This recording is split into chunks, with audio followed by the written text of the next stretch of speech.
Assalomu alaykum, hurmatli kanalimiz mehmonlari hamda obunachilari. Kanalimizga xush kelibsiz. Siz bilan eng so'nggi sport yangiliklarini yetkazib beruvchi FIFA 90+ kanali.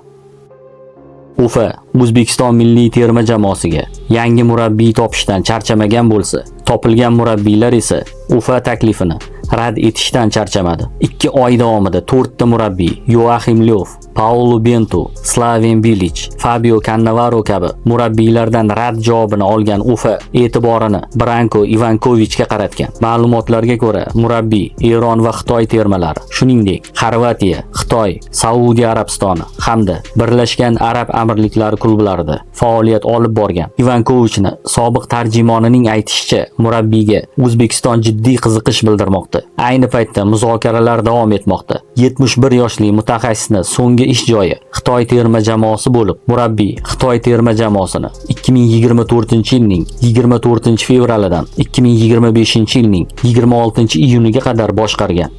Timur Kapadze boshchiligidagi O'zbekiston milliy terma jamoasi FIFA kunlari doirasida 2 ta o'rtoqlik uchrashuvida maydonga tushadi. Terma jamoa yig'ini 5-oktyabr kuni boshlanishi kutilmoqda. Tez orada qaydnoma ham e'lon qilinadi. O'zbekiston 9-oktyabr kuni Toshkentda o'rtoqlik uchrashuvini o'tkazadi. Shundan so'ng Malayziyaga yo'l oladi va 13-oktyabr kuni Malayziyaning Malakka shahrida Urugvay terma jamoasiga qarshi maydonga tushadi.